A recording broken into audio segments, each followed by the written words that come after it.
81. ¿Cuál es el tratamiento inicial de elección para un paciente con colecistitis aguda? A. Antibióticos. 1. Confundir tratamiento inicial con tratamiento definitivo o de elección. El error. Seleccionar un componente del manejo inicial, como los antibióticos, cuando la pregunta busca el tratamiento que resuelve la enfermedad.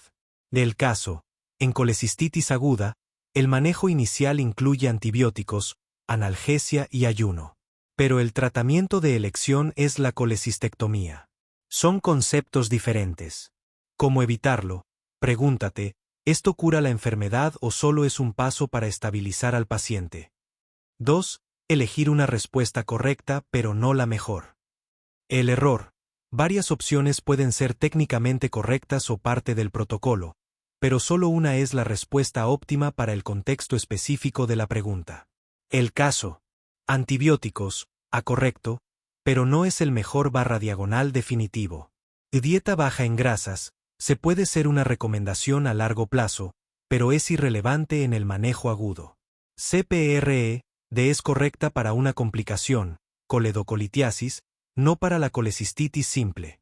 ¿Cómo evitarlo? Elimina las opciones claramente incorrectas y luego compara las que parecen plausibles para encontrar la más específica y directa. 3. No priorizar la seguridad del paciente, ABC y principios quirúrgicos. El error. No aplicar el principio de primero no dañar o no resolver la causa subyacente. El caso. Tratar solo con antibióticos deja una vesícula enferma que muy probablemente se volverá a infectar o complicar. La cirugía, aunque es más invasiva, es en realidad la opción más segura y definitiva a largo plazo. Subtema 1. Etiología y fisiopatología. 1. ¿Cuál es la causa más común de colecistitis aguda? R. La obstrucción del conducto cístico por un cálculo biliar, colelitiasis, lo que representa más del 90% de los casos. 2. ¿Qué secuencia de eventos lleva de la obstrucción a la inflamación en la colecistitis aguda? R. 1. Obstrucción del conducto cístico por un cálculo. 2. Retención de bilis en la vesícula. 3. Distensión de la pared vesicular. 4. Isquemia de la mucosa y la pared. 5. Liberación de mediadores inflamatorios, fosfolipasa A, prostaglandinas. 6. Infección bacteriana secundaria. 3. ¿Qué bacterias son las más comúnmente aisladas en la bilis de un paciente con colecistitis aguda? R. Bacilos gramnegativos entéricos, como E. coli y Klebsiella spp, y anaerobios, como Bacteroides fragilis. 4. ¿Qué es la colecistitis aguda litiásica y en qué tipo de paciente suele presentarse? R. Es la inflamación de la vesícula biliar en ausencia de cálculos. Suele presentarse en pacientes críticos, con traumatismos, quemaduras, inmunosupresión o en postoperatorio. Subtema 2. Cuadro clínico y diagnóstico. 5. Describa la tríada clásica de síntomas de la colecistitis aguda. R. 1. Dolor en el cuadrante superior derecho, o epigastrio, constante y bien localizado. 2. Fiebre. 3. Leucocitosis. 6. ¿Qué signo físico se caracteriza por la interrupción de la inspiración profunda debido al dolor cuando se palpa el hipocondrio derecho? R. Signo de Murphy. 7. ¿Cuál es el estudio de imagen de primera línea y más específico para confirmar el diagnóstico de colecistitis aguda? R. La ecografía abdominal, ultrasonido. 8. Mencione al menos 3 hallazgos ecográficos clave para diagnosticar colecistitis aguda. R. 1. Cálculos en la vesícula o en el cuello vesicular. 2. Engrosamiento de la pared vesicular, 3-4 mm. 3. Líquido perivesicular. 4. Signo de Murphy ecográfico, dolor a la compresión con el transductor sobre la vesícula. 9. ¿En qué casos está indicado realizar una gammagrafía hepatobiliar, IDA-scan? R. Cuando el diagnóstico es incierto después de la ecografía, especialmente en colecistitis litiásica.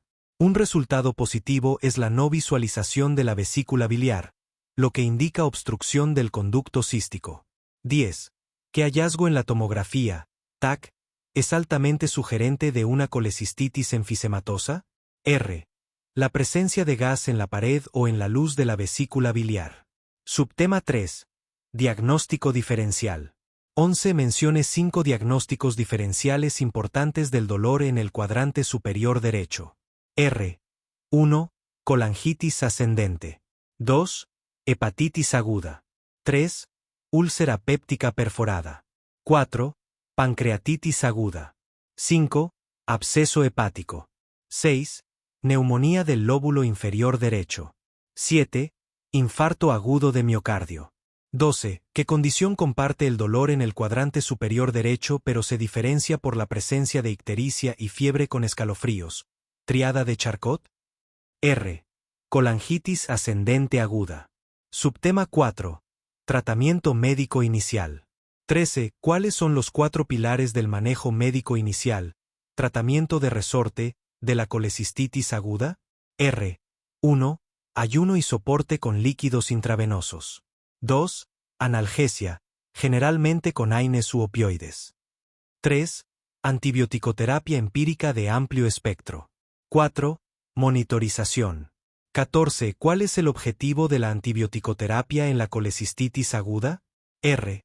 Controlar la infección bacteriana secundaria y prevenir su diseminación, sepsis, abscesos. No resuelve la causa subyacente, obstrucción e inflamación.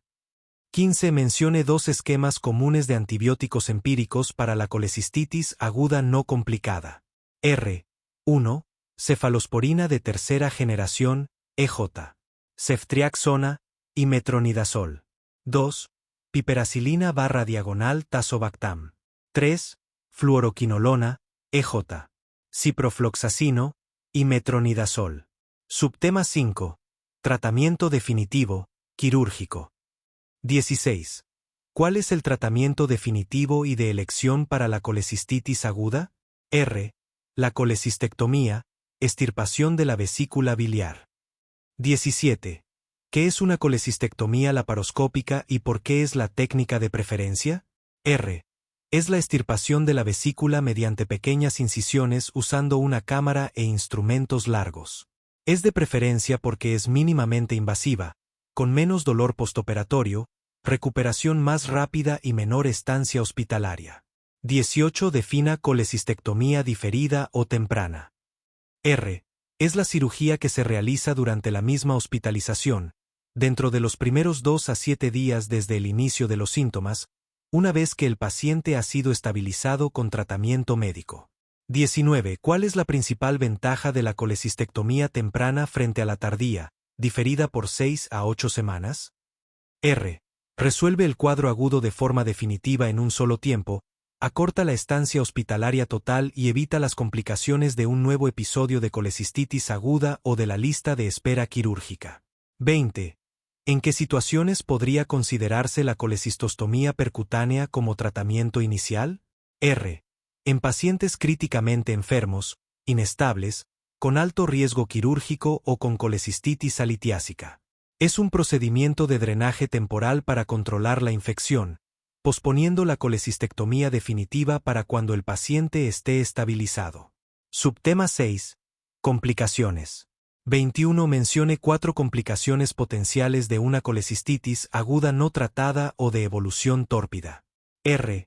1. Gangrena vesicular. 2. Perforación de la vesícula. 3. Absceso perivesicular. 4. Peritonitis biliar generalizada. 5. Fístula bilioentérica. 6. Íleo biliar. Si una piedra grande pasa a través de la fístula y obstruye el intestino delgado. 22. ¿Qué es la colecistitis enfisematosa? R. Es una complicación grave causada por bacterias productoras de gas, como Clostridium spp, que infectan la pared de la vesícula, llevando a una necrosis tisular rápida y un alto riesgo de perforación. Es más común en varones diabéticos. 23. ¿Qué hallazgo en el examen físico sugiere perforación de la vesícula y peritonitis generalizada? R. Un abdomen agudo con contractura, rigidez, muscular generalizada, dolor a la descompresión, rebote, y signos de sepsis o SOC. Subtema 7. Preguntas de integración y la mejor opción. 24. Un paciente de 45 años llega con dolor en el cuadrante superior derecho de 24 horas de evolución, fiebre de 38.5 grados centígrados y leucocitosis. La ecografía muestra cálculos, engrosamiento de la pared y signo de Murphy positivo. ¿Cuál es el siguiente paso más apropiado? R. Iniciar el tratamiento médico inicial, ayuno, líquidos 4, analgesia y antibióticos, y programar una colecistectomía temprana, en los próximos días. 25. Un paciente de 80 años, diabético, se presenta con un cuadro similar. La TAC muestra gas en la pared de la vesícula. Su presión arterial es 85/50 mmHg. ¿Cuál es el manejo más urgente? R. El diagnóstico es colecistitis enfisematosa con shock séptico.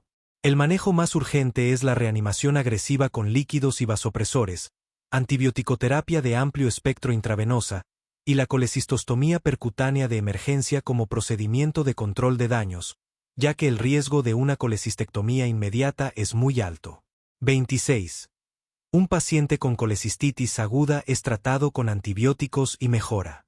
Es dado de alta para ser operado en 6 semanas. A la semana, vuelve con el mismo cuadro.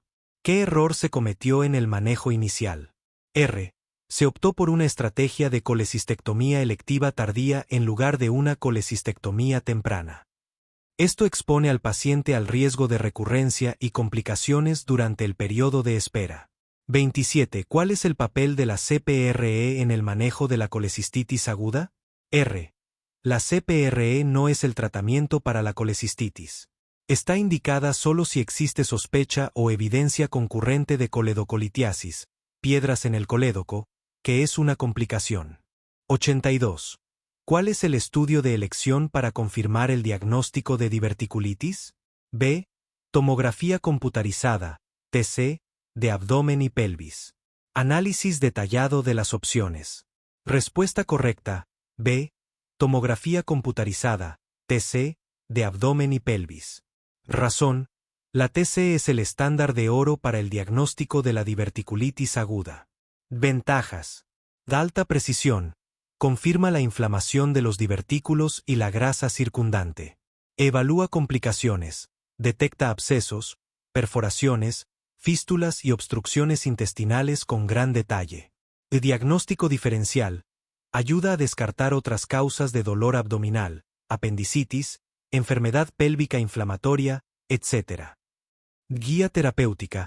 Es fundamental para planificar el manejo, como guiar el drenaje percutáneo de un absceso. Porque las otras opciones son incorrectas. A. Colonoscopía. Estatus: contraindicada en la fase aguda. Razón: la insuflación de aire durante el procedimiento incrementa significativamente el riesgo de perforación del colon inflamado. Su uso es posterior, unas 6 a 8 semanas después de resuelto el episodio agudo, para evaluar la mucosa y descartar otras patologías como el cáncer de colon. C. Ecografía abdominal. Estatus: no es el estudio de elección, pero puede ser útil en ciertos casos. Razón: es operador dependiente y su visualización puede ser obstruida por el gas intestinal. Aunque puede mostrar divertículos engrosados e inflamados, su sensibilidad y especificidad son generalmente menores que las de la TC. Se puede considerar en pacientes jóvenes, embarazadas o cuando se quiere evitar la radiación. D. Radiografía simple de abdomen. Estatus: de utilidad muy limitada. Razón: no puede visualizar los divertículos inflamados. Solo es útil si hay una complicación grave, como una perforación, mostraría aire libre en la cavidad abdominal, o una obstrucción intestinal, mostraría niveles hidroaéreos. No confirma el diagnóstico de diverticulitis. Guía de estudio, diverticulitis. Subtema 1. Conceptos básicos y fisiopatología. 1. ¿Qué es la enfermedad diverticular? Respuesta: es una condición que se caracteriza por la presencia de divertículos, pequeñas bolsas o sacos, en la pared del colon. 2. ¿Qué es un divertículo? Respuesta: es una hernia o protrusión sacular de la mucosa y submucosa del colon a través de la capa muscular de la pared intestinal. 3. ¿Cuál es la diferencia fundamental entre enfermedad diverticular y diverticulitis? Respuesta. Enfermedad diverticular o diverticulosis se refiere simplemente a la presencia de divertículos, generalmente asintomáticos. Diverticulitis es la inflamación o infección de uno o más de esos divertículos. 4. ¿Cuál es la teoría fisiopatológica más aceptada para la formación de divertículos? Respuesta. La teoría de la presión intraluminal elevada en un colon con pobre contenido de fibra en la dieta. La baja ingesta de fibra genera heces pequeñas y duras, lo que obliga al colon a realizar un mayor esfuerzo para propelirlas, aumentando la presión y provocando la herniación de la mucosa en los puntos débiles de la pared, donde penetran los vasos sanguíneos. 5. Menciona dos factores de riesgo clave para el desarrollo de enfermedad diverticular. Respuesta. 1. Edad avanzada, debilitamiento de la pared del colon. 2. Dieta baja en fibra. Subtema 2. Diagnóstico clínico y de laboratorio. 6. ¿Cuál es la presentación clínica clásica de un paciente con diverticulitis aguda? Respuesta. Dolor abdominal continuo en el cuadrante inferior izquierdo, más común, fiebre, leucocitosis, en ocasiones, cambios en el hábito intestinal, diarrea o constipación. 7. ¿Por qué el dolor de la diverticulitis suele localizarse en la fosa ilíaca izquierda? Respuesta. Porque la mayoría de los divertículos se encuentran en el colon sigmoide, que se ubica anatómicamente en esa zona. 8. Un paciente se presenta con dolor en cuadrante inferior derecho. ¿Puede ser diverticulitis? Respuesta. Sí. Cuando el paciente tiene colon sigmoide en exceso largo, sigma redundante, o, menos comúnmente, cuando la diverticulitis afecta al ciego, diverticulitis de ciego, el dolor puede simular una apendicitis aguda. 9. ¿Qué hallazgos en el laboratorio apoyan el diagnóstico de diverticulitis? Respuesta. Leucocitosis con desviación a izquierda, aumento de neutrófilos. Elevación de reactantes de fase aguda, proteína C reactiva, PCR. La hemoglobina generalmente es normal, a menos que haya sangrado activo, que no es típico de la diverticulitis. Subtema 3. Estudios de imagen, crucial para exámenes. 10. ¿Cuál es el estudio de elección, gold standard, para confirmar el diagnóstico de diverticulitis aguda? Respuesta. Tomografía computarizada, TC, de abdomen y pelvis con contraste oral e intravenoso. 11. ¿Por qué la TC es el estudio de elección para la diverticulitis? Respuesta. Porque permite confirmar el diagnóstico, estadificar la gravedad, leve, complicada, detectar complicaciones, abscesos, perforación, fístulas, guiar el drenaje percutáneo de abscesos, realizar diagnóstico diferencial con otras causas de dolor abdominal. 12. ¿Cuáles son los hallazgos característicos de la diverticulitis en la TC? Respuesta. Engrosamiento de la pared del colon, 4 mm. E inflamación de la grasa pericolónica, engrosamiento de la grasa. Presencia de divertículos. En casos complicados, abscesos, aire libre, perforación o flemón. 13. ¿Está indicada la colonoscopía en la fase aguda de la diverticulitis? Respuesta. No. Está contraindicada en la fase aguda debido al alto riesgo de perforación. 14. ¿Cuál es la utilidad de la colonoscopía en el manejo de la enfermedad diverticular? Respuesta. Se realiza 6 a 8 semanas después de resuelto el episodio agudo, con el objetivo de confirmar el diagnóstico. Descarta otras patologías que pueden simularla, como cáncer de colon. Evaluar la extensión de la enfermedad. 15. ¿Qué papel tiene la ecografía abdominal en el diagnóstico de la diverticulitis? Respuesta. Puede ser útil como estudio inicial, especialmente en pacientes jóvenes, embarazadas o para evitar radiación. Es operador dependiente y su precisión puede verse limitada por el gas intestinal. No es el gold estándar. 16. ¿Qué puede mostrar una radiografía simple de abdomen en un caso de diverticulitis complicada? Respuesta. Es de utilidad limitada. Solo puede mostrar signos de complicaciones graves, como aire libre bajo el diafragma, en caso de perforación libre. En niveles hidroaéreos, en caso de obstrucción intestinal. No diagnostica la diverticulitis en sí. Subtema 4. Clasificación y complicaciones. 17. Según la clasificación de Hinchey, ¿en qué estadios se divide la diverticulitis? Respuesta. Estadio I. Absceso pericolónico o mesentérico. Estadio 2. Absceso pélvico, retroperitoneal o a distancia. Estadio 3. Peritonitis purulenta generalizada, por ruptura de un absceso. Estadio 4. Peritonitis fecaloidea generalizada, por perforación libre de un divertículo. 18. ¿Qué se entiende por diverticulitis no complicada? Respuesta. Inflamación limitada del colon y la grasa circundante, sin presencia de abscesos, perforación, fístula u obstrucción. 19. ¿Qué se entiende por diverticulitis complicada? Respuesta. Aquella que se asocia con la formación de abscesos, perforación, fístula, más comúnmente colovesical, obstrucción intestinal o peritonitis. 20. Menciona dos complicaciones frecuentes de la diverticulitis aguda. Respuesta. 1. Absceso, acumulación de pus localizada. 2. Perforación, que puede llevar a peritonitis. 3. Fístula colovesical, comunicación anormal entre el colon y la vejiga, que se manifiesta con neumaturia, aire en la orina. 21.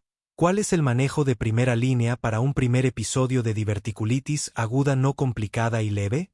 Respuesta. Tratamiento ambulatorio con antibióticos por vía oral, EG, ciprofloxacino y metronidazol. Dieta líquida o blanda. Analgésicos, evitando AINES y opioides fuertes por riesgo de perforación. Preferir paracetamol.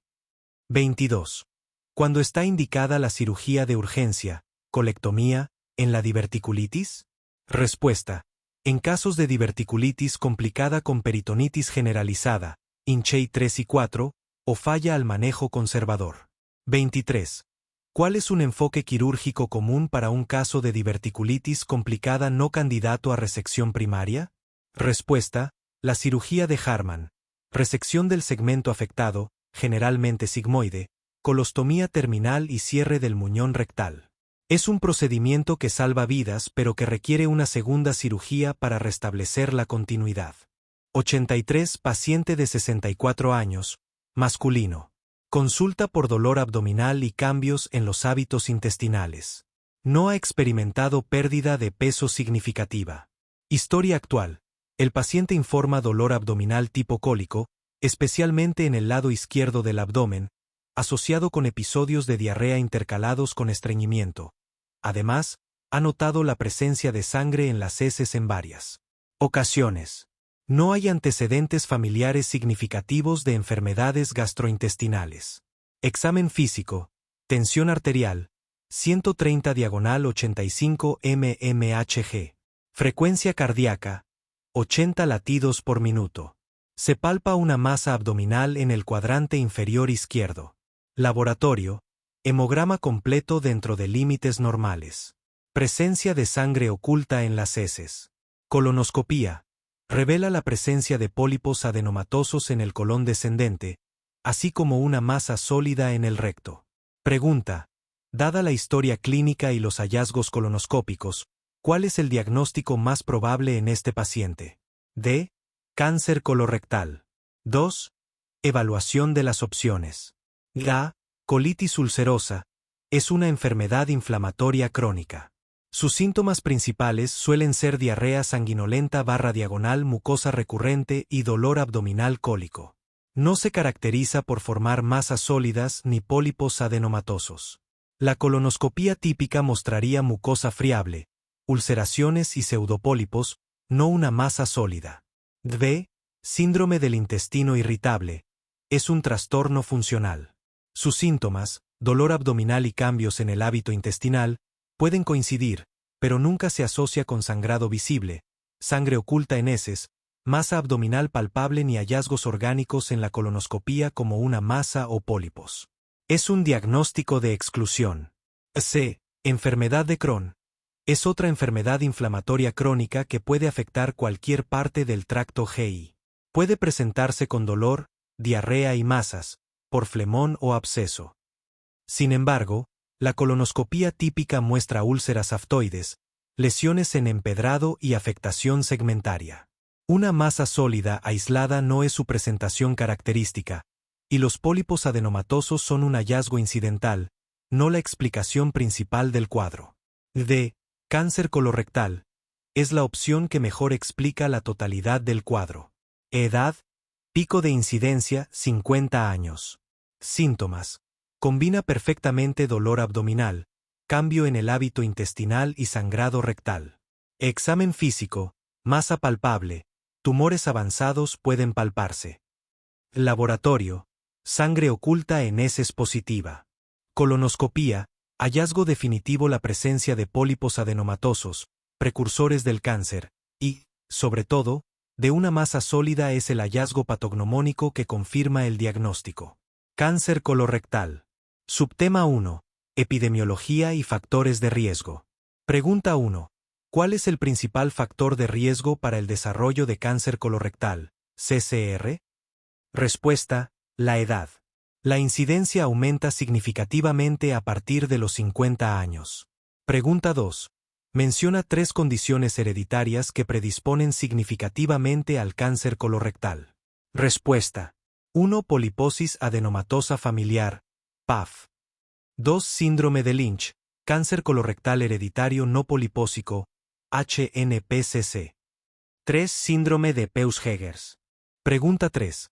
¿Qué enfermedad inflamatoria intestinal, EI, aumenta el riesgo de CCR y después de cuántos años de evolución este riesgo se eleva sustancialmente? Respuesta: tanto la colitis ulcerosa como la enfermedad de Crohn.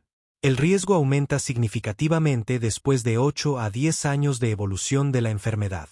Pregunta 4. Además de los pólipos adenomatosos, nombra 3 factores de riesgo modificables para el CCR. Respuesta: 1. Dieta rica en carnes rojas y procesadas. 2. Tabaquismo. 3. Sedentarismo y obesidad. Pregunta 5. ¿El síndrome de intestino irritable, SI, se considera un factor de riesgo para el cáncer colorectal? Respuesta: no. El SI es un trastorno funcional y no aumenta el riesgo de desarrollar CCR. Subtema 2. Fisiopatología y vías de carcinogénesis. Pregunta 6. Describe la secuencia adenoma-carcinoma. Respuesta: es la vía principal de carcinogénesis colorectal. Secuencia: pólipo hiperplásico, adenoma, tubular, velloso/diagonal tubulovelloso, displasia de alto grado, carcinoma invasivo. Pregunta 7. ¿Qué síndrome hereditario se caracteriza por la inestabilidad de microsatélites, IMS, y está asociado a la vía de carcinogénesis por fallo en la reparación del ADN? Respuesta: el síndrome de Lynch, HNPCC. Pregunta 8. ¿Qué vía de carcinogénesis, caracterizada por la hipermetilación de genes supresores de tumores, es común en los cánceres de colon del lado derecho? Respuesta: la vía cerrada o de inestabilidad de metilación, SIMP. Pregunta 9. ¿Qué tipo de pólipo es el precursor más común del cáncer colorectal esporádico? Respuesta: el pólipo adenomatoso. Pregunta 10. ¿La displasia de alto grado en un adenoma se considera cáncer invasivo? Respuesta: no. La displasia de alto grado es una neoplasia intraepitelial, carcinoma in situ. El cáncer se define por la invasión de la lámina propia o más allá. Subtema 3. Presentación clínica y síntomas, clave para el diagnóstico diferencial. Pregunta 11.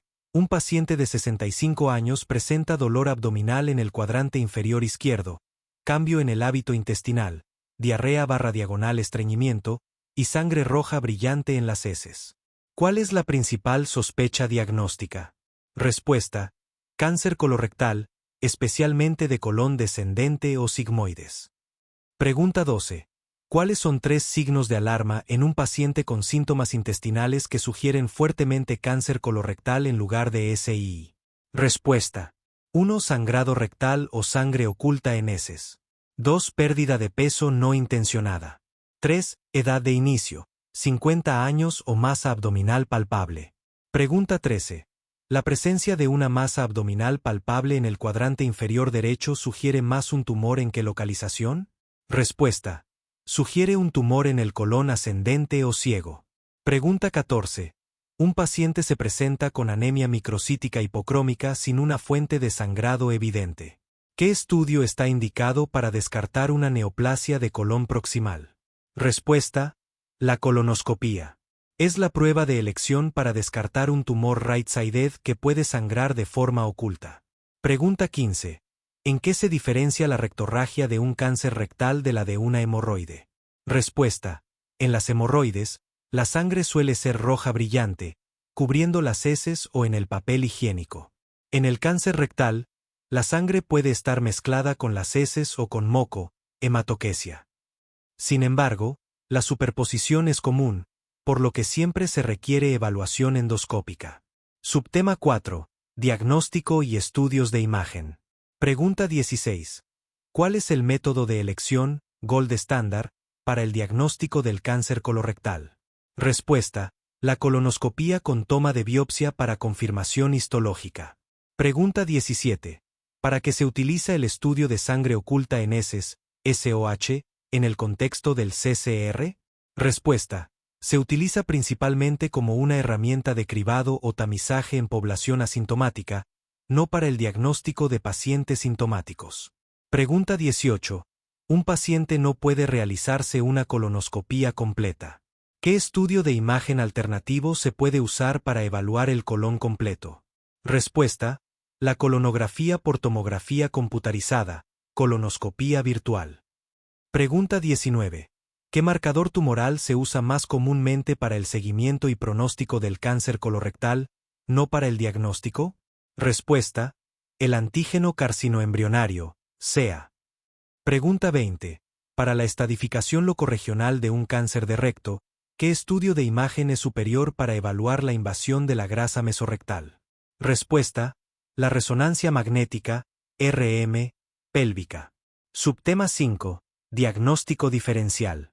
Pregunta 21. Un paciente joven, 25 años, presenta dolor abdominal cólico, diarrea sanguinolenta y urgencia defecatoria. La colonoscopía muestra inflamación continua y ulceraciones desde el recto. ¿Cuál es el diagnóstico más probable? Respuesta: colitis ulcerosa. Pregunta 22. Un paciente presenta dolor abdominal en fosa ilíaca derecha, fiebre y diarrea. La TC muestra engrosamiento de la pared del íleon terminal y el ciego. No hay masas. ¿Cuál es el diagnóstico más probable? Respuesta: enfermedad de Crohn. Pregunta 23. Un paciente de 40 años refiere dolor abdominal y alternancia entre estreñimiento y diarrea que mejora con la defecación. No tiene sangrado, pérdida de peso ni hallazgos anormales en laboratorio o colonoscopía. ¿Cuál es el diagnóstico? Respuesta: síndrome del intestino irritable, SII. Pregunta 24. ¿Cuál es el hallazgo clave en la colonoscopía que diferencia un cáncer colorectal de la colitis ulcerosa? Respuesta: en el CCR se encuentra una masa sólida o úlcera excavada. En la CU, se observa inflamación difusa, eritema, friabilidad y ulceraciones de la mucosa de forma continua. Pregunta 25. ¿Por qué el SII se considera un diagnóstico de exclusión en un paciente con síntomas digestivos? Respuesta: porque sus síntomas, dolor, distensión, cambios en el hábito intestinal, se superponen con enfermedades orgánicas como el CCR o la CII. La ausencia de signos de alarma y de hallazgos orgánicos en los estudios es lo que permite el diagnóstico de SII. Pregunta 26. Para los cánceres de recto en estadios localmente avanzados, T3/T4 o NI, ¿qué estrategia de tratamiento se utiliza a menudo antes de la cirugía para reducir el tumor? Respuesta: terapia neoadyuvante, quimiorradioterapia, seguida de cirugía. Pregunta 27. ¿Qué determina la necesidad de quimioterapia adyuvante después de la cirugía en el cáncer de colon? Respuesta: el estadio de la enfermedad. Generalmente se indica para estadio 3, ganglios positivos, y para estadio 2 de alto riesgo, EG, obstrucción, perforación, 12 ganglios examinados, invasión linfovascular. Pregunta 34. ¿Con qué frecuencia se debe realizar una colonoscopía de vigilancia después de la resección curativa de un cáncer colorectal? Respuesta: la primera colonoscopía se realiza al año de la cirugía. Si es normal, La siguiente se puede realizar a los 3 años, y luego cada 5 años. 84 antecedentes, femenina de 28 años. Consulta por dolor abdominal agudo en el cuadrante inferior derecho. Sin antecedentes de enfermedades gastrointestinales previas. Historia actual. El paciente presenta dolor abdominal agudo que comenzó en la región periumbilical y migra al cuadrante inferior derecho. El dolor se ha intensificado en las últimas horas y se acompaña de pérdida de apetito. Sin antecedentes de fiebre ni vómitos. Examen físico. Tensión arterial. 120/80 mmHg. Frecuencia cardíaca. 90 latidos por minuto. Signo de Bloomberg y MC-Burney positivos a la palpación en el cuadrante inferior derecho. Laboratorio. Leucocitos elevados en el hemograma. ¿Cuál es la condición más probable en esta paciente? C. Apendicitis aguda. Análisis de opciones. A. Gastroenteritis aguda. El dolor suele ser difuso o cólico, no migra a FID ni se localiza claramente. Generalmente hay náuseas, vómitos, diarrea. No suele haber signos de irritación peritoneal como Bloomberg, y poco probable en este caso. B. Diverticulitis aguda. Más común en personas mayores, aunque puede haber diverticulitis de ciego en jóvenes. El dolor suele ser en fosa ilíaca izquierda en la forma típica, colon sigmoides. Menos probable que apendicitis en una mujer de 28 años sin antecedentes. C. Apendicitis aguda. Cuadro clásico. 1. Dolor periumbilical que migra a FID. 2. Anorexia. 3. Signos de MC-Burney y Bloomberg positivos. 4. Leucocitosis. Encaja perfectamente con la presentación de esta paciente. D. Obstrucción intestinal. Y dolor cólico, acompañado de distensión abdominal, vómitos y ausencia de emisión de heces/gases. No es el patrón aquí, no hay vómitos, el dolor no es cólico sino continuo y localizado. Guía de repaso, apendicitis aguda. Y, epidemiología y factores de riesgo. 1. ¿En qué grupo de edad es más frecuente la apendicitis aguda? Respuesta. Entre los 10 a 30 años, con pico en la segunda y tercera década de la vida. 2. ¿Cuál es la posición más común del apéndice en la apendicitis aguda? Respuesta. Posición retrocecal, 65 a 70% de los casos. 3. ¿Qué factor está asociado con menor incidencia de apendicitis? Respuesta. Dietas ricas en fibra vegetal. 4. ¿La apendicitis es más común en hombres o mujeres? Respuesta. Ligero predominio en hombres, 1.4, 1. 2. Fisiopatología. 5. ¿Cuál es el mecanismo fisiopatológico inicial de la apendicitis aguda? Respuesta. Obstrucción de la luz apendicular, por hiperplasia linfoide, fecalito, cuerpo extraño o parásitos. 6. ¿Qué secuencia de eventos ocurre tras la obstrucción del apéndice? Respuesta. Obstrucción, secreción mucosa continua, distensión, isquemia de la pared, sobrecrecimiento bacteriano, invasión transmural, perforación. 7. ¿Por qué el dolor migra de región periumbilical a FID en la apendicitis? Respuesta. Dolor visceral sordo periumbilical inicial, por distensión del órgano, dolor parietal agudo localizado en FID, cuando la inflamación alcanza la pared peritoneal. 8. ¿Qué bacterias son las más comúnmente involucradas en la apendicitis aguda? Respuesta. Bacterias entéricas, E. coli, Bacteroides fragilis, Pseudomonas y otros anaerobios. 3. Cuadro clínico. 9. Describa la secuencia típica de síntomas en la apendicitis aguda. Respuesta. 1. Dolor periumbilical, 2. Migración a FID, 3. Náuseas/anorexia, 4. Vómitos, si aparecen, son posteriores al dolor, 5. Fiebre baja, 10. ¿Por qué la anorexia es un síntoma clave en la apendicitis? Respuesta. Está presente en 95% de los casos y ayuda a diferenciar de otras patologías abdominales. 11. ¿En qué porcentaje de casos ocurre el patrón clásico de migración del dolor?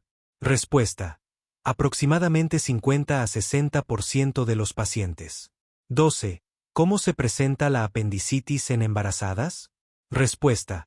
El dolor se localiza más alto, por desplazamiento del apéndice, y puede confundirse con problemas obstétricos. 4 hallazgos al examen físico. 13 defina el signo de M. Seburney. Respuesta. Dolor a la palpación en el punto ubicado a 2/3 de distancia entre el ombligo y la espina ilíaca anterosuperior derecha. 14 ¿Qué indica el signo de Bloomberg positivo? Respuesta. Dolor a la descompresión brusca, indica irritación peritoneal localizada. 15 Describa el signo del psoas. Respuesta. Dolor al extender pasivamente el muslo derecho, con el paciente en decúbito lateral izquierdo, sugiere apéndice retrocecal inflamado. 16. ¿Qué es el signo del obturador? Respuesta. Dolor al realizar rotación interna del muslo derecho con la cadera y rodilla flexionadas, sugiere apéndice pélvico inflamado. 17. ¿Qué maniobra del tacto rectal es relevante en la apendicitis? Respuesta. Dolor en fan de saco Douglas a la descompresión, sugerente de apéndice en posición pélvica. Diagnóstico diferencial. 18. ¿Cómo se diferencia la gastroenteritis de la apendicitis? Respuesta. Gastroenteritis.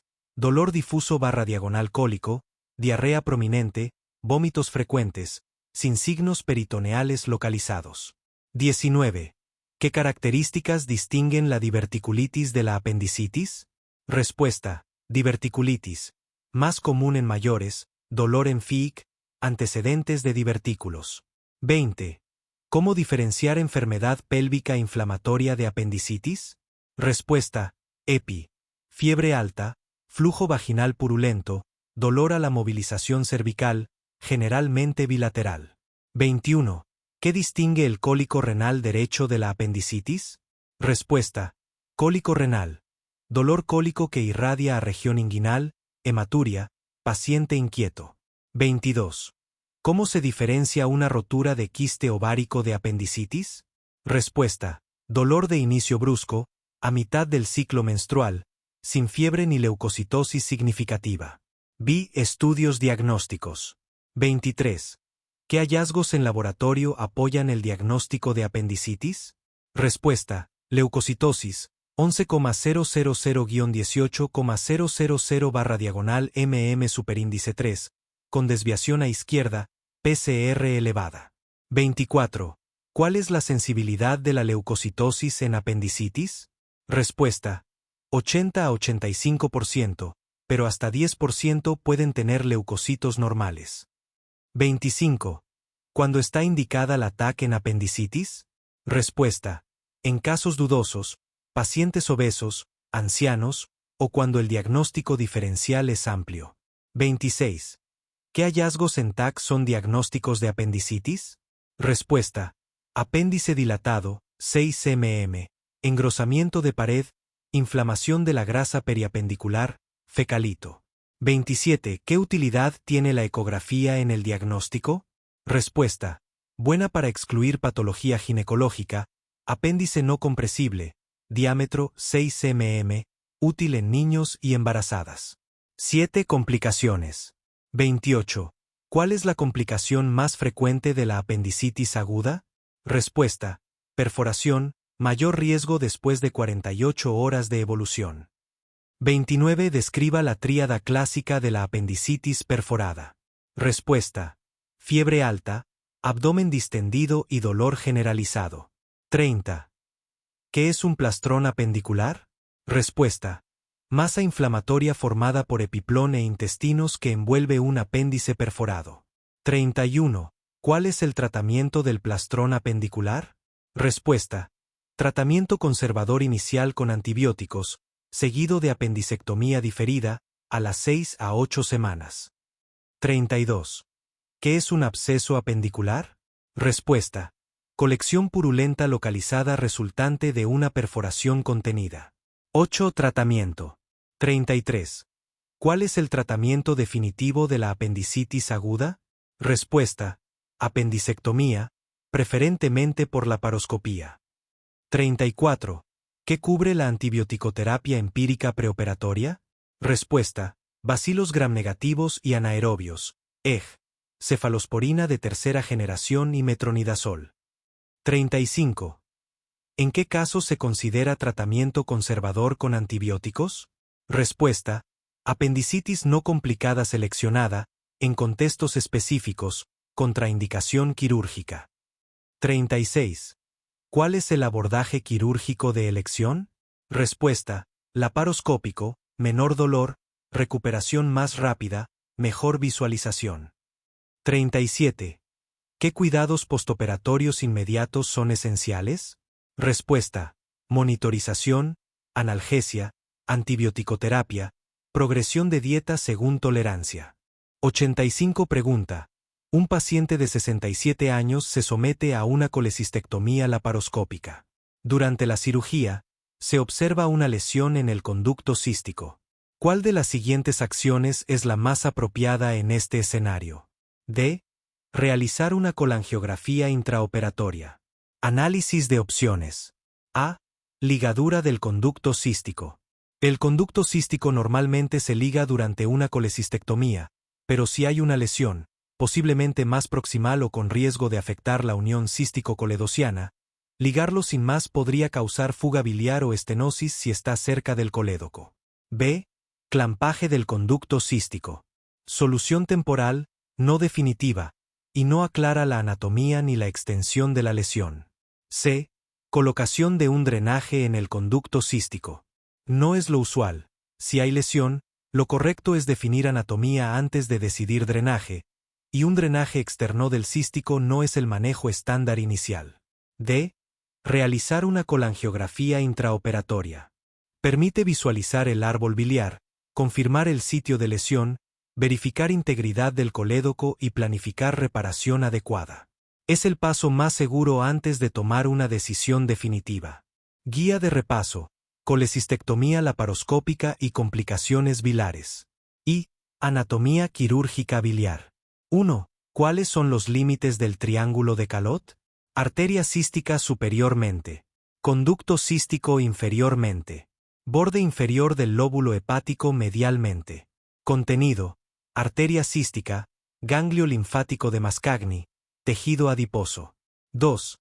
¿Qué variación anatómica es la más peligrosa durante la colecistectomía? Arteria cística derecha que surge de la arteria hepática derecha y cruza por delante del colédoco. Aumenta riesgo de lesión vascular y de vía biliar. 3. ¿En qué porcentaje de pacientes se encuentra la arteria cística en posición anterior al colédoco? Aproximadamente 15 a 20% de los casos. 4. ¿Qué conducto biliar accesorio tiene mayor riesgo de lesión iatrogénica? Conducto cístico accesorio, de Lusca. Drena directamente del hígado a la vesícula biliar.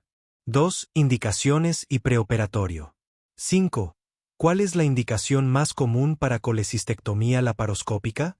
Colelitiasis sintomática con cólicos biliares recurrentes. 6. ¿Qué estudio preoperatorio es mandatorio antes de colecistectomía por colelitiasis? Ecografía abdominal. Método de elección para diagnóstico de litiasis biliar. 7. ¿En qué pacientes está indicada la colangiografía preoperatoria? Ictericia obstructiva. Colangitis. Pancreatitis biliar recurrente. Dilatación de vías biliares, 8 mm en ecografía. Litiasis de colédoco sospechada. 3. Técnica quirúrgica. 8. ¿Cuál es el principio fundamental de la disección en el triángulo de Calot? Identificación crítica de las estructuras. Conducto cístico, arteria cística, placa biliar. Verificar que solo hay dos estructuras entrando a la vesícula. 9. ¿Qué maniobra ayuda a exponer mejor el triángulo de Calot? Tracción lateral y superior del fondo vesicular, tracción de fundus. Tracción medial del infundíbulo para abrir el triángulo. 10. ¿Cuál es la secuencia correcta de ligadura de estructuras? 1. Ligar arteria cística. 2. Ligar conducto cístico. Siempre visualizar claramente antes de ligar. 4. Complicaciones intraoperatorias. 11. ¿Cuál es la complicación más frecuente de la colecistectomía laparoscópica? Lesión de vía biliar, 0.3 a 0.5% de casos. 12. ¿Qué hacer cuando se identifica una lesión del conducto cístico durante la cirugía? Realizar colangiografía intraoperatoria para definir anatomía y extensión de la lesión. 13. ¿Cuál es el manejo inicial de una lesión parcial del conducto cístico? Reparación primaria con sutura reabsorbible 4A0 o 5A0. Puede requerir drenaje temporal. 14. ¿Cuándo está indicada la conversión a cirugía abierta? Anatomía no clara. Sangrado incontrolable. Lesión de vía biliar compleja. Adherencias severas. 15. ¿Qué hacer si se identifica una lesión del colédoco? Reparación primaria sobre tubo en T. de Kerr. O derivación biliodigestiva, hepaticoyeyunostomia, según extensión. Colangiografía intraoperatoria. 16. ¿Cuáles son las indicaciones de colangiografía intraoperatoria? Anatomía dudosa. Ictericia o pancreatitis biliar reciente. Colédoco dilatado, 8 mm. Litiasis múltiples pequeñas. Lesión de vía biliar sospechada. 17. ¿Qué hallazgos en colangiografía indican lesión de vía biliar? Extravasación de contraste. Falta de llenado de vías biliares intrahepáticas. Defectos de llenado sugerentes de lesión. 18. ¿Qué información proporciona la colangiografía ante una lesión? Nivel y extensión de la lesión. Anatomía biliar completa. Integridad de vías biliares principales. Complicaciones postoperatorias. 19. ¿Cuál es la presentación clínica de una fuga biliar postoperatoria? Dolor abdominal, fiebre, íleo. Bilidrenaje por drenajes. Ascitis biliar en casos sin drenaje. 20. ¿Qué estudio es de primera línea para sospecha de fuga biliar postoperatoria? Colangio RM o CPRE según disponibilidad. IDA-scan puede ser útil. 21. ¿Cuál es el tratamiento de elección para fuga biliar post-colecistectomía? CPRE con esfinterotomía y stent. Resuelve 90% de los casos. 22. ¿Hasta qué tamaño de cálculo se puede extraer por CPRE? Hasta 1.5 a 2 centímetros con esfinterotomía y canastilla. Cálculos mayores pueden requerir litotricia. 9 situaciones especiales. 27. ¿Qué hacer en colecistitis aguda con mucho edema? Disección de fundus primero, colecistectomía retrograde. Colecistostomía como procedimiento de salvamento. Considerar conversión temprana. 28. ¿Cuál es el manejo en paciente con cirrosis Child B o C? Evitar cirugía si posible. Alternativas. Colecistostomía percutánea. Tratamiento médico. Alto riesgo de morbimortalidad. 29. ¿Qué considerar en paciente embarazada? Segundo trimestre es el momento más seguro. Protección fetal de radiación si se necesita colangiografía. Posicionamiento en decúbito lateral izquierdo. 86. Un paciente con enfermedad diverticular del colon presenta un episodio de diverticulitis aguda no complicado. ¿Cuál de las siguientes opciones es el enfoque de tratamiento inicial recomendado? A. Antibióticos orales. Guía de repaso. Enfermedad diverticular y diverticulitis. 1. Conceptos básicos y definiciones. 1. ¿Qué es la enfermedad diverticular? Respuesta. Presencia de divertículos, herniaciones o sacos, en la pared del colon, especialmente en colon sigmoide. Enfermedad diverticular es el término general para tener divertículos. 2. Define qué es un divertículo. Respuesta. Herniación o saco mucoso que protruye a través de la capa muscular de la pared del colon, típicamente en sitios de entrada de vasos sanguíneos, vasa recta. 3. ¿Cuál es la diferencia fundamental entre enfermedad diverticular y diverticulitis? Respuesta. Enfermedad diverticular.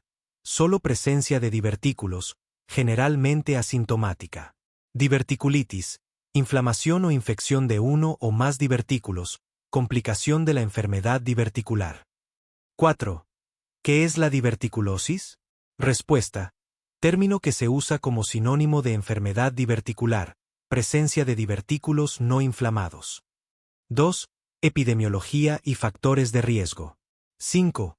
¿Qué segmento del colon es más frecuentemente afectado por la enfermedad diverticular? Respuesta. Colon sigmoide, 95% de los casos. 6. Menciona 3 factores de riesgo importantes para el desarrollo de enfermedad diverticular. Respuesta. Edad avanzada, 60 años. Dieta baja en fibra. Obesidad. Estreñimiento crónico. Sedentarismo. 7. ¿Por qué la edad es un factor de riesgo principal? Respuesta. La debilidad de la pared colónica aumenta con la edad, y la presión intraluminal se eleva por disminución de la motilidad. 3. Fisiopatología. 8. Explica la teoría fisiopatológica principal del desarrollo de divertículos. Respuesta. Aumento de la presión intraluminal en el colon, combinado con áreas de debilidad en la pared colónica, donde penetran las arterias vasa recta, lo que genera herniación de la mucosa. 9. ¿Qué evento desencadena la diverticulitis aguda? Respuesta. La obstrucción del cuello del divertículo por material fecal, fecalito, lo que lleva a sobrecrecimiento bacteriano, inflamación, isquemia y posible micro o macroperforación. 10. ¿Por qué los divertículos son más comunes en el colon sigmoide? Respuesta. Porque es la zona de menor diámetro del colon, donde las presiones intraluminales son más altas, ley de Laplace. 4. Presentación clínica y diagnóstico. 11. Describe la presentación clínica típica de la diverticulitis aguda. Respuesta. Dolor en fosa ilíaca izquierda, cuando afecta sigmoide. Fiebre. Leucocitosis. Puede haber alteración del tránsito intestinal, diarrea o estreñimiento. Signos de irritación peritoneal en casos graves. 12. Un paciente se presenta con dolor en fosa ilíaca derecha y diagnóstico de diverticulitis. ¿Qué variante anatómica explica esto? Respuesta. Diverticulitis de colon derecho, más común en poblaciones asiáticas, o divertículo de ciego. 13. ¿Cuál es el estudio de imagen de elección para confirmar el diagnóstico de diverticulitis aguda? Respuesta. Tomografía computarizada, TC, de abdomen y pelvis con contraste oral e intravenoso. 14. ¿Qué hallazgos esperarías en la TC de un paciente con diverticulitis no complicada? Respuesta. Engrosamiento de la pared del colon, 4 mm. Inflamación de la grasa pericolónica, engrosamiento de la grasa. Presencia de divertículos. Ausencia de abscesos, neumoperitoneo o fístulas. 15. ¿Qué hallazgos en la TC definirían una diverticulitis complicada? Respuesta. Absceso, colección líquida con realce periférico. Neumoperitoneo, aire libre, indica perforación. Fístula, a vejiga, vagina o piel. Obstrucción intestinal. Flebitis de la vena mesentérica. 16. ¿Cuál es el papel de la ecografía en el diagnóstico? Respuesta. Alternativa a la TC en centros con experiencia, especialmente en pacientes jóvenes o embarazadas para evitar radiación. Muestra engrosamiento de pared y divertículos inflamados. 17. ¿Qué hallazgos en la analítica sanguínea son típicos de la diverticulitis? Respuesta. Leucocitosis con desviación a izquierda. La PCR suele estar elevada. 5. Clasificación. Diverticulitis no complicada vs complicada. 18. Define diverticulitis aguda no complicada. Respuesta. Inflamación / infección del divertículo confinada a la pared colónica y grasa pericólica, sin presencia de absceso, perforación libre, fístula u obstrucción. 19. Define diverticulitis aguda complicada y menciona las 4 complicaciones principales. Respuesta. Inflamación asociada a 1. Absceso, pericólico o a distancia. 2. Perforación libre con peritonitis. 3. Fístula, colovesical, colovaginal, coloentérica. 4. Obstrucción intestinal. 20. Según la clasificación de Inchey, ¿en qué estadio se encuentra un paciente con absceso pericólico o mesocólico? Respuesta. Inchey. 21. Un paciente con peritonitis purulenta generalizada se clasifica en Inchey. Respuesta. Inchey 3. 22. La peritonitis fecal se clasifica en Inchey. Respuesta. Inchey 4. 6. Manejo de la diverticulitis no complicada. 23. ¿Cuál es el tratamiento inicial de primera línea para un episodio de diverticulitis aguda no complicada en un paciente sin comorbilidades que tolera la vía oral? Respuesta. Manejo ambulatorio con antibióticos orales. 24. Nombra 2 esquemas de antibióticos orales comunes para la diverticulitis no complicada. Respuesta. 1. Ciprofloxacino y metronidazol. 2. Amoxicilina ácido clavulánico. 3. Trimetoprim sulfametoxazol y metronidazol. Cubre gram negativos y anaerobios. 25. Además de antibióticos, ¿qué medidas de soporte se indican en el manejo ambulatorio? Respuesta. Dieta líquida o blanda durante unos días. Analgesia, evitando AINES y opioides potentes. Hidratación oral adecuada. Seguimiento estrecho en 2 a 3 días. 26. ¿Por qué se recomienda evitar los AINES en el dolor de la diverticulitis? Respuesta. Porque se asocian con mayor riesgo de complicaciones, especialmente perforación. 7. Complicaciones específicas. 27. ¿Cuál es la fístula más común que resulta de la diverticulitis? Respuesta. Fístula colovesical, comunicación entre colon y vejiga. 28. Describe la tríada clásica de síntomas de una fístula colovesical. Respuesta. Neumaturia, aire en la orina, fecaluria, heces en la orina, infecciones urinarias recurrentes. 29. ¿Cuál es el tratamiento definitivo para una fístula colovesical por diverticulitis? Respuesta. Resección del segmento colónico enfermo, sigmoidelectomía, cierre de la vejiga y reparación de la fístula, generalmente de manera electiva. 8. Prevención y manejo a largo plazo. 30. ¿Cuál es la recomendación dietética principal para prevenir futuros episodios de diverticulitis después de resuelto el episodio agudo? Respuesta. Dieta alta en fibra, frutas, verduras, granos integrales y adecuada hidratación. 31. ¿Está recomendada la rutina de evitar nueces, palomitas de maíz y semillas? Respuesta. No. La evidencia actual no respeta esta restricción. No se asocian con mayor riesgo de diverticulitis. 32. Después de un episodio de diverticulitis complicada, ¿cuándo se debe realizar una colonoscopía y por qué? Respuesta. A las 4 a 6 semanas de resuelto el episodio. Para evaluar la mucosa colónica, descartar cáncer de colon, que puede simular diverticulitis, y confirmar la extensión de la enfermedad. 33. Después de un primer episodio de diverticulitis no complicada manejado de forma ambulatoria, ¿está indicada la colonoscopía? Respuesta. Sí, por la misma razón, descartar neoplasia, especialmente si no se ha realizado una colonoscopía en los últimos años. 34. Cuando se considera la cirugía electiva, resección colónica, en un paciente con enfermedad diverticular, después de 2 o más episodios de diverticulitis no complicada. Después de un episodio de diverticulitis complicada, especialmente en pacientes jóvenes, 50 años.